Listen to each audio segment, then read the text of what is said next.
Bon, là, faut vraiment pas faire attention à ma tête parce que c'est n'importe quoi. Ça fait exactement 2 jours que je vis en pyjama et je me suis pas maquillée. C'est tout simplement parce que je cours dans tous les sens, j'ai plein de trucs à faire et puis honnêtement, j'ai pas envie. Donc je suis vraiment désolée parce que là, c'est vraiment n'importe quoi.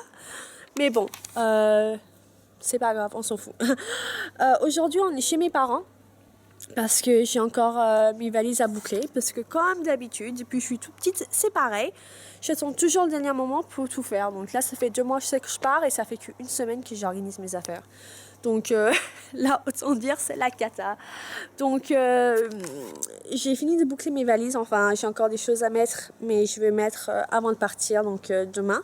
Donc là, c'est J-2. Je pars vendredi. Aujourd'hui, on est mercredi. Ouh là là, mais là, c'est vraiment la cata. Donc je pars mercredi et j'organise tout encore. J'ai quoi d'autre à faire? Donc oui, il faut que je finisse de boucler mes valises chez mon copain parce que j'ai une valise chez mon copain, une valise ici, donc c'est vrai, c'est pas pratique. Je suis en train de mon papa, heureusement qu'il est en train d'imprimer des trucs pour le travail, enfin pour mon travail, donc tous mes CV, tout, enfin tout ce que j'ai besoin, il est en train de le faire. Et concrètement, ouais, il me reste pas grand chose à faire, mais en fait c'est juste plein de petits trucs et j'ai l'impression que je vais jamais m'en sortir. Donc pour les personnes qui nous rejoignent aujourd'hui et qui n'ont pas regardé le premier vlog, d'abord je te conseille d'aller le regarder. Sinon en fait c'est pour vous dire que du coup ouais, je pars à Dubaï, donc j'ai déjà grandi là-bas jusqu'à mes 10 ans en fait, de mes 1 an jusqu'à mes 10 ans. J'ai habité là-bas avec mes parents. Et là, j'ai décidé d'aller toute seule. Sauf que là, ouais, c'est un petit peu différent. Parce que les personnes qui sont déjà allées aux Émirats, qui connaissent un petit peu le pays, en disant il y a beaucoup de choses qui changent. Donc oui, certes, j'ai déjà habité là-bas, mais c'est comme si c'était un nouveau pays en fait. Parce qu'il n'y a plus rien qui ressemble vraiment à ce que moi je me souviens. Donc oui, entre-temps, je suis retournée il y a déjà 2 ans et puis il y a 4 ans en vacances pour tâter le terrain. Bon, ok, j'avoue, c'était pas vraiment pour tâter le terrain, c'était plus pour faire la fête et du shopping. Tant pis, là, on va aller vraiment les yeux fermés, on va essayer de trouver un boulot et m'installer.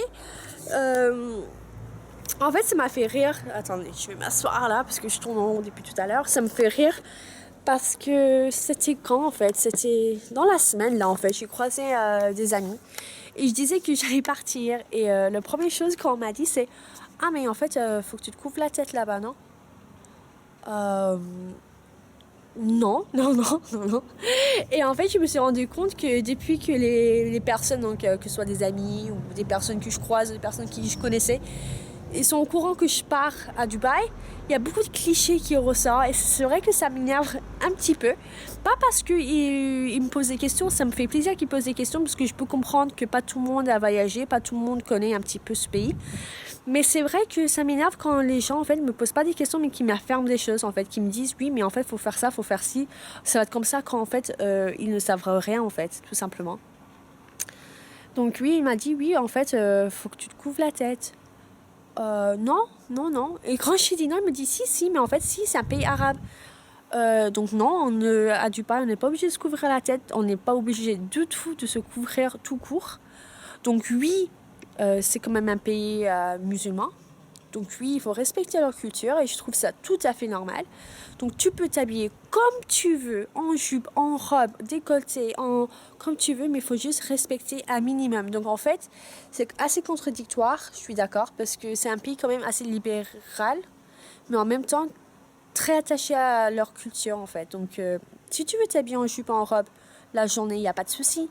Mais ça va pas être une mini-robe, ça va pas être une robe qui arrive à ras les fesses quoi. Donc moi je trouve ça normal et je trouve ça bien. Donc en fait il faut juste adapter un minimum mais tu peux t'habiller comme tu veux. Il n'y a pas de loi qui va t'interdire de te mettre en maillot de bain sur la plage. Tu peux mettre en bikini, il n'y a pas de problème. Oui, tu vas pas te mettre topless mais bon, c'est pas grave en soi. Au moins, tu n'aurais pas le cancer du sein, le cancer de la peau. Ça protège un minimum. Donc oui, en fait, tu peux t'habiller vraiment comme tu veux. Je sais que dans les malls, dans les centres commerciaux, tu peux t'habiller en jupe ou robe qui arrive au genou, un petit peu au-dessus du genou. Tu peux mettre un débardeur si tu veux. Mais moi, je sais que je prends toujours un cardigan ou même un grand écharpe parce que pour le respect des autres personnes, pour les familles qui sont là-bas, pour pas être trop dénudées. Et aussi, en fait, parce qu'il fait hyper froid, en fait, dans les magasins, tout simplement.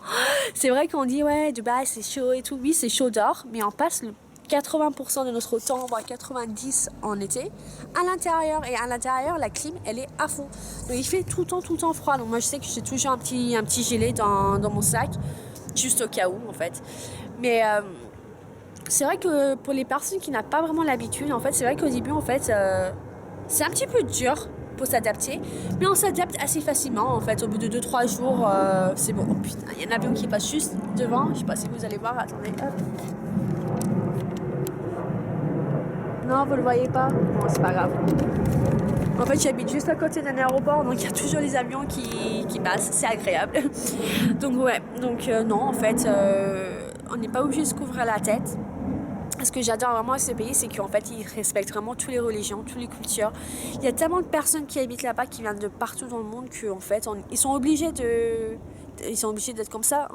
Parce que il peut pas interdire, par exemple, interdire à quelqu'un de s'habiller comme il veut, interdire d'un tel de porter, par exemple, le petit croix, ou aller à la mosquée, ou aller à l'église.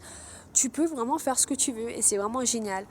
Un autre cliché qui m'a fait rire, c'était il n'y a pas très longtemps non plus, quand on m'a dit « Ah, mais en fait, tu parles pas arabe, donc tu peux pas aller habiter là-bas, tu vas pas trouver de travail. » Si, en fait, si, tu peux trouver du boulot si tu parles pas arabe.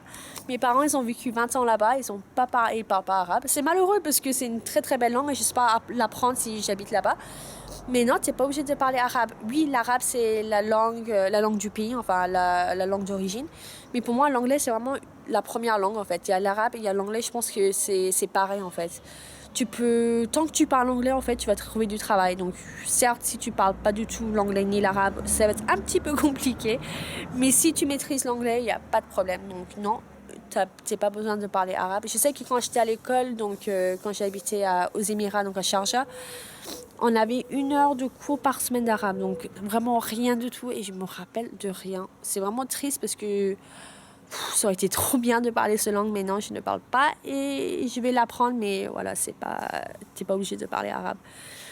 Un autre cliché qui me vient en tête, hier j'en avais plein.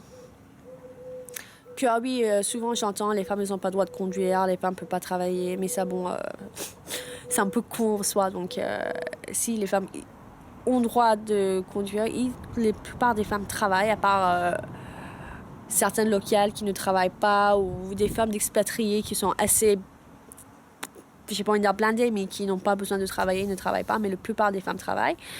Qu'est-ce qu'il y a d'autre comme cliché? Ah oui, ça c'est quelque chose qui, étant jeune, m'a beaucoup vexée. Mais plus le temps passe, plus je prends le temps d'expliquer. Donc en fait, certaines personnes, surtout des amis ou des personnes que je rencontre pour la première fois, qui me disent « Ah, mais tes parents doivent être très très riches parce que pour habiter à Dubaï, il n'y a que des riches. En fait, il faut être riche pour habiter là-bas. » Ça, par contre, au début, ça m'a vraiment choquée parce que comment quelqu'un peut être aussi... Comment dire, c'est quoi le mot putain, pas intolérant, mais... Ah merde, c'est quoi ce mot? Bref, vous m'avez comprise. Comment quelqu'un peut insinuer des choses comme ça? Donc oui, les Émirats est quand même un pays pas riche, mais... Bah si, en fait, si, c'est un pays riche. Mais ça veut pas dire que tout le monde qui habite aux Émirats est riche. Faut bien différencier, en fait, les deux. Donc oui, il y a beaucoup de riches à Dubaï. Il y en a beaucoup qui habitent à Dubaï. Dubaï, c'est un pays qui vit grâce au pétrole. Quand je dis Dubaï, c'est en fait tout le pays. Hein. Tout le pays vit grâce au pétrole, mais qui vit aussi grâce au tourisme. Et en fait, c'est assez... C'est pas si simple que ça. Oui, il y a beaucoup de riches, il y a beaucoup de gens aisés, il y a beaucoup de gens de classe moyenne, comme mes parents étaient. Mon père travaillait très, très dur. Et pour arriver à où il est maintenant, il a beaucoup travaillé. Et il y a aussi beaucoup de pauvres ou de personnes qui vraiment, que même en France, ça n'existe pas, qui n'existe plus ou qui existe très rarement.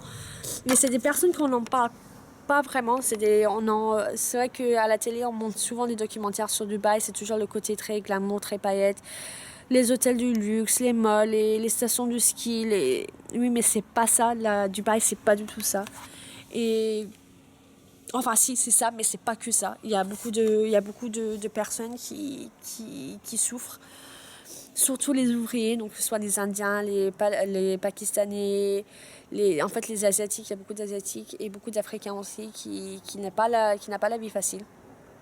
Et c'est vrai, ça me fait beaucoup de peine. Et en fait, ce qui m'attriste vraiment, c'est que les personnes qui commencent à habiter longtemps aux Émirats, ils commencent en fait à oublier d'être humain en fait, qui devient un peu vide. Parce que oui, si t'es intelligent et t'es bosseur, faut être très bosseur parce que là-bas, c'est pas des 35 heures comme en France. Tu travailles le double et voir quand tu rentres à la maison, tu travailles encore. Tu travailles beaucoup pour réussir à Dubaï. Faut que les personnes arrêtent de penser qu'ils vont débarquer à Dubaï, ils vont gagner 10 millions. Ça ne se passe pas du tout comme ça. Et ils vont tomber de très haut parce qu'il faut beaucoup travailler pour arriver à avoir une belle vie. Donc, comme on dit, work hard, play hard, c'est la semaine, on travaille dur pour le week-end, vraiment s'éclater, s'amuser et vraiment profiter. Mais c'est normal parce que si tu travailles dur, tu mérites d'avoir ce que tu vaux, quoi, tout simplement. Donc, oui, je disais que les personnes qui réussissent un minimum à Dubaï, en fait, ils deviennent un peu vides. Ils oublient, en fait, le côté humain des choses. Et je me suis rendu compte, beaucoup de Français surtout, et aussi des des Anglais, ils deviennent un petit peu arrogants et prétentieux. Et je trouve ça triste, en fait, parce que, oui, ils ont réussi à Dubaï, mais ça ne veut pas dire qu'ils vont réussir toute la vie. Et surtout, ça peut partir aussi vite que c'est venu. Et j'ai déjà vu, en l'occurrence, ça m'a marqué, c'est une Française qui avait une maid, donc une femme de ménage en fait. Mais les femmes de ménage, c'est pas comme les femmes de ménage en France où ils viennent peut-être 1 ou 2 fois par semaine. La plupart vivent à la maison avec eux et en fait, ils n'ont pas la vie vraiment facile. Après, il y a des familles et des personnes qui sont géniales, heureusement. Mais il y en a qui sont vraiment traités comme de la merde, tout simplement. Et ça me fait beaucoup mal. Donc la dernière fois, c'est une Française, donc une femme d'une certaine âge, je pense qu'elle doit avoir 40 ans avec ses enfants. Elle avait la femme de ménage, en fait, leur maid qui était avec eux dans les centres commerciaux. Et en fait, je me suis rendu compte qu'elle lui parlait vraiment mal. Et ses enfants lui jetaient des trucs dessus. Et elle était vraiment, ça se voyait dans ses yeux qu'elle était vraiment désespérée. Et ça m'a fait beaucoup de peine. Ça m'a fait beaucoup de peine et il ne faut pas avoir honte pour les personnes qui sont là de remettre ces personnes à leur place. Ces gens qui profitent de la faiblesse des autres et qui profitent de la situation des autres. Et moi, je l'ai fait et je ne le regrette pas. Donc oui, je me suis engueulée avec une femme comme ça, au plein milieu d'un centre commercial, une Française. Et nous, on sait que les Français, on parle très fort, donc voilà. Mais j'avais pas honte parce que je savais très bien pourquoi je le faisais. Et faut pas avoir honte de le faire, en fait. Parce que ces personnes, ils ont besoin d'avoir des autres personnes pour les aider et avoir des personnes pour prendre, pour parler pour eux, en fait, tout simplement. Et j'ai vu cette femme, je pense que ça lui faisait du bien que quelqu'un se rende compte de sa situation. Donc ça, oui, c'est quelque chose qui m'attriste vraiment, c'est que les gens, en fait, deviennent prétentieux. Il y a beaucoup de fake là-bas, comme on dit. Les gens le savent très bien, les gens qui habitent déjà à Dubaï savent qu'il y a beaucoup de personnes qui sont très fake et qui pensent parce qu'ils ont réussi à Dubaï, ils ont réussi partout dans le monde. C'est pas vrai. La plupart qui réussissent à Dubaï, ils rentrent chez eux, la plupart viennent des quartiers ou qui viennent d'un petit village ou qui ont commencé de rien et c'est juste triste qu'ils oublient d'où ils viennent, en fait, tout simplement. Après, je sais que, donc en l'occurrence, mes parents, là, oui, je peux dire qu'on vit aisément, mais c'est parce que mon père a beaucoup travaillé. Il a beaucoup travaillé, il a beaucoup sacrifié. Je suis fière de lui. J'espère que je vais avoir le même parcours que lui. Mais il ne faut pas que les personnes ou les gens croient que c'est facile, en fait, de réussir à Dubaï. C'est pas facile du tout. J'ai encore de la famille qui habite là-bas et qui me disent qu'en fait, la semaine, ils font pas 35 heures par semaine. Hein, ils font pas ça. Ils travaillent 50 heures par semaine. Et quand ils entrent à la maison, ils répondent aux mails, ils répondent je veux dire au téléphone, mais ouais, ils travaillent tout le temps, quoi. Les gens travaillent tout le temps et faut travailler vraiment dur pour réussir dans ce pays parce que c'est un pays où si tu bosses pas ou t'as pas de boulot, bah, au bout d'un moment, faut que tu rentres chez toi, quoi, parce qu'ils vont pas te garder, si tu apportes rien au pays, ce qui est normal. Moi, je pense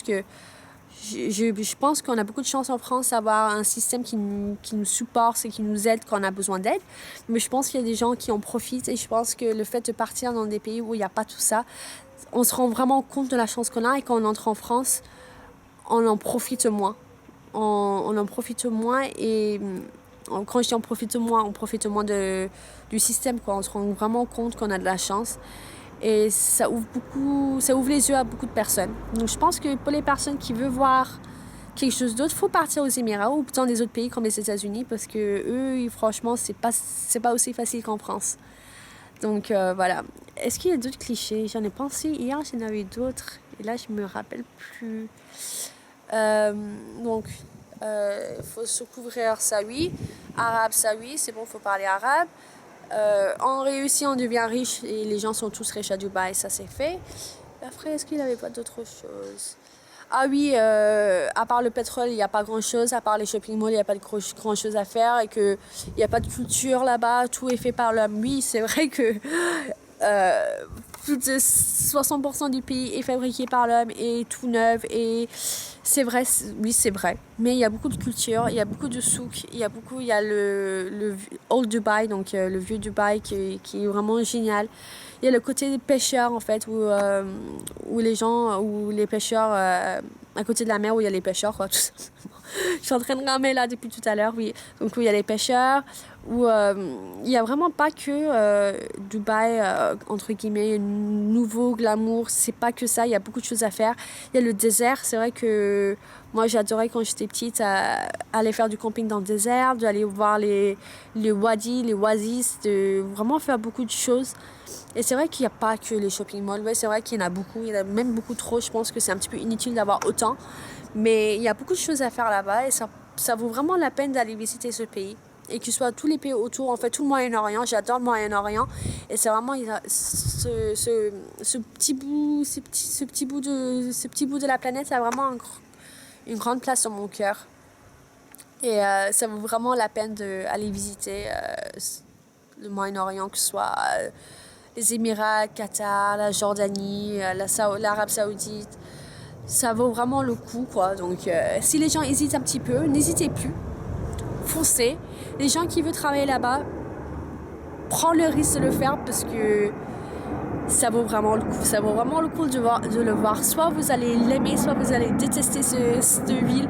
Mais en tout cas, ça va te changer. Bon. Je pense que j'ai assez parlé pour aujourd'hui. Je crois que si j'ai le temps, il faut que je vois mon portable là pour voir si mon copain ne m'a pas envoyé un message. Mais si j'ai le temps, je vais me faire blanchir les dents là. Sinon, je vais le faire ce soir. Je vais vous montrer également mes valises, un petit peu comment je me suis démerdée avec mes valises. Parce que Dieu sait, j'ai beaucoup d'affaires. Comme toutes les filles, je pense que pour ceux qui est accro au shopping, accro aux chaussures, qui est accro aux fringues, vous allez voir que c'est la galère de mettre tout dans 2 valises. Donc j'ai 2 valises de 23 kilos chacun et une petite valise de 12 kilos. Mais je crois que ça va pas tasser. Bon bah à tout à l'heure, bisous.